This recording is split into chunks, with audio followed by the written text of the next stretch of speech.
Bonjour à tous et bienvenue sur cette vidéo où nous allons voir les bases de la circulation, les panneaux, et plus précisément la signalisation verticale.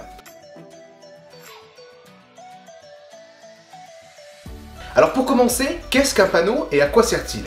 Les panneaux ont pour but de se diriger, se repérer ou encore respecter le code de la route pour une conduite plus sûre et en toute sécurité.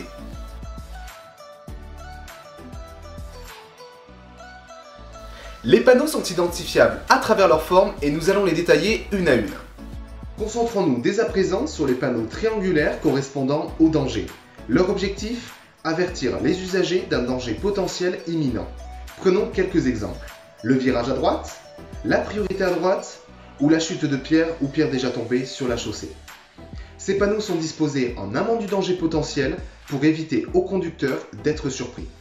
À 50 mètres en agglomération et à 150 mètres hors agglomération.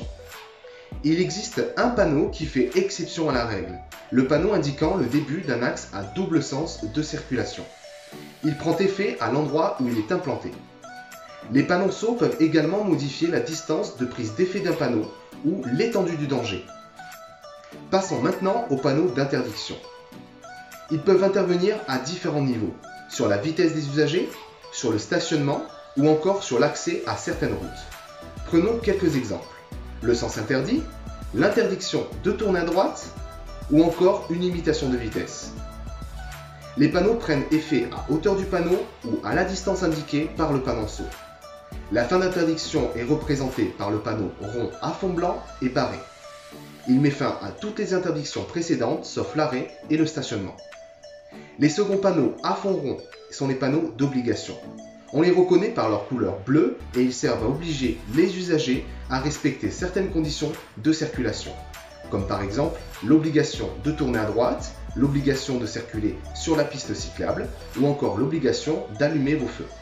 L'obligation prend systématiquement effet à hauteur du panneau et prend fin soit à la prochaine intersection, soit au panneau de fin d'obligation.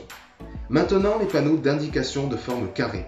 Ils peuvent guider les usagers sur leur conduite, mais également sur les aménagements présents dans l'environnement. Le panneau a une vocation informative et non directive, contrairement à l'obligation. Les indications portent donc sur les différents types de signalements, comme une zone de rencontre, un aménagement de route ou la présence d'un passage pour piétons. Vous pourrez être amené à rencontrer des panneaux d'indication à fond blanc, qui désignent des services ou des installations, comme par exemple une aire de pique-nique, un poste d'appel d'urgence, ou encore une station essence.